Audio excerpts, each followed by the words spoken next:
बिस्मिल्लाहिर्रहमानिर्रहीम। बहुत शुक्रिया सदर Lahore high court bar association, हमारे प्रोफेशनल ग्रुप के लीडर और हमारे मेंटोर भी मोहतरम मोहम्मद खान साहब की यहाँ पे मौजूदगी। यकीनन ये प्रेस कॉन्फ्रेंस सिर्फ़ और सिर्फ 7 मई को जो high court Karachi bar association का इलेक्शन है उसके प्रोसेस को सबोताज करने के साथ साथ इस बात की तरफ भी इशारा है और हमारी वो ज़िम्मेदारी भी है कि हम वो बात करें कि आपने देखा कि कराची बार एसोसिएशन जो कि बेहतरीन एक डेमोक्रेटिक प्रोसेस के साथ एक हिस्ट्री रखती है अपने अंदर कि एक वकला के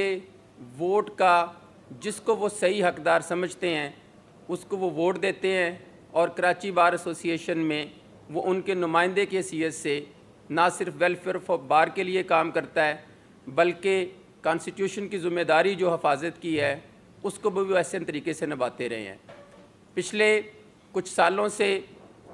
कराची बार एसोसिएशन में आमिर वड़ैच साहब को जो शोहरत मिली, जो नेक नामी मिली उनके अपने कंडक्ट की वजह से, तो उनको अगेन एंड अगेन बार ने बतौर कैंडिडेट ना सिर्फ एक्सेप्ट किया बल्कि उनके ऊपर एतमाद का इजहार भी किया। दिसंबर में होने वाला इलेक्शन आज मई गुज़रने को है, तो वो एक मंसूबे के तहत ना होने दिए जा रहा है सिर्फ़ इसलिए कि वो शख्स जो उनके नैरेटिव के ख़िलाफ़ है, वो शख्स जो रूल ऑफ लॉ की वहाँ पे बात करता है, वो शख्स जो अपने आप को समझता है कि वो कस्टोडियन ऑफ द कॉन्स्टिट्यूशन है और वो शख्स जो प्रोफेशनल ग्रुप के नैरेटिव को लेके खिदमत की सियासत के ऊपर यकीन रखता है, उसको उसका रास्ता किसी भी तरह से रोका जा सके। कल भी उसकी बदतरीन मिसाल मिली है और ये सिर्फ बार एसोसिएशंस ही हैं कि जिसमें एक बेहतरीन डेमोक्रेटिक प्रोसेस के तहत इलेक्शंस मुल्क में किसी भी किस्म के हालात हों, कभी भी बार एसोसिएशंस के इलेक्शन इस तरह जो हैं वो असरअंदाज नहीं होते थे। लेकिन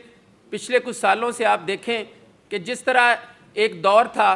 कि जब स्टूडेंट्स यूनियंस थीं और वहाँ पे एक बेहतरीन इलेक्शंस की सूरत में स्टूडेंट्स के अंदर से वो नुमाइंदगी उभरी जिन्होंने फिर मुल्क पाकिस्तान को भी रिप्रेजेंट किया और बड़े सारे ऐसे मुस्बत जहन के लोग वहाँ से सामने आए जब मुक़्तदर हलकों ने देखा कि ये भी एक ऐसा सिस्टम है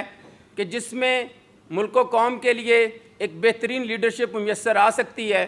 तो पाकिस्तान मुखालिफ क़ुव्वतों ने फिर उसका रास्ता भी रोक दिया और वो भी इलेक्शंस ख़त्म हो गए और वो जो लीडर्स थे, जो इमर्जिंग लीडर्स थे, उनको भी फिर सामने आने से रोक दिया गया। अब भी मौजूदा सूरत हाल में बार एसोसिएशन ही एक ऐसा प्लेटफॉर्म है कि जो एक हक़ की आवाज़, जो कॉन्स्टिट्यूशन की आवाज़, जो रूल ऑफ लॉ की आवाज़ बन के ना सिर्फ अपना हक़ अदा कर रहे हैं लेकिन इसके साथ साथ जो वो अदारे और अथॉरिटीज़ हैं उन्होंने एक अरसे से पहले डिवाइड एंड रूल के तहत वकला के अंदर ही एक ऐसा ग्रुप जिसको उन्होंने पर्सनल इंटरेस्ट के ऊपर नवाजा और फिर उन्होंने भी अपना नैरेटिव मुल्की सालमियत की बजाय अपने ख़ुद के मफादात को रखा और आपने देखा कि उन्होंने फिर सपोर्ट किया गवर्नमेंट के हर उस कॉन्स्टिट्यूशनल एक्ट को जिसकी बाबत आज तमाम बार एसोसिएशंस, बार कौंसल और लीगल फर्टर्निटी सरापा एहतजाज है। हम समझते हैं कि हाई कोर्ट जो कराची बार एसोसिएशन का इलेक्शन है इसको जिस तरह इन्होंने सबोताज किया, पहले होने नहीं दिया और अगर कल हुआ तो उसको रोका, ये एक अंदिया है। आज कराची की बारी है। पहले लाहौर हाई कोर्ट बार का इलेक्शन जो 2500 वोट के मैंडेट के साथ ना सिर्फ वो जीता गया बल्कि एक तारीख रकम की गई, उस सारे प्रोसेस को भी इन्होंने ख़त्म करने की कोशिश की। इसके साथ साथ अगर हम देखें तो पेशावर हाई कोर्ट का इलेक्शन जो कि अप्रैल लास्ट में होना था उसको भी इन्होंने डिले कर दिया।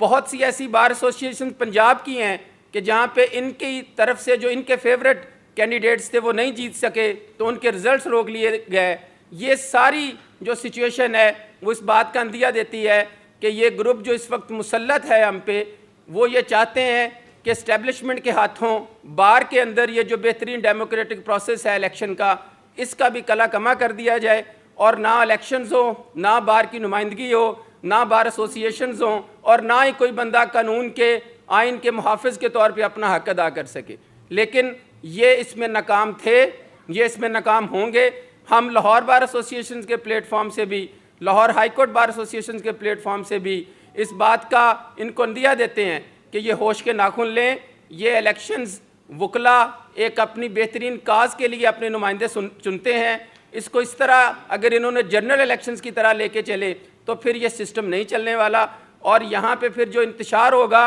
वो कहीं बार एसोसिएशंस में नहीं है, वो पूरे मुल्क में होगा। यहाँ का वकील जो है वो पेशावर में भी, कराची में भी, लाहौर में भी, बलूचिस्तान में भी वो एक कॉन्स्टिट्यूशन के मुहाफ़िज़ के तौर पे मौजूद है। और अगर किसी भी बार एसोसिएशन के साथ ये करते हैं तो वो ये ना समझें कि वो उसकी हद तक है। इसकी आग फिर पूरे मुल्क में जाएगी, तमाम बार एसोसिएशंस में जाएगी, और उसका फिर इनको जवाबदेह भी होना पड़ेगा और कंसिक्वेंसेस भी फेस करने पड़ेंगे। मैं अपनी Lahore high court bar association का भी शुक्रगुजार हूँ कि इन्होंने आज इस इशू के ऊपर फौरी तौर पे प्रेस कॉन्फ्रेंस अरेंज की, हमें भी मदऊ किया, हमारी लीडरशिप को भी मदऊ किया, और इस बात के ऊपर कि जो कराची में इलेक्शन नहीं हो सका उसके ऊपर हम अपना मौक़िफ़ दे सकें। बहुत शुक्रिया, थैंक यू सो मच।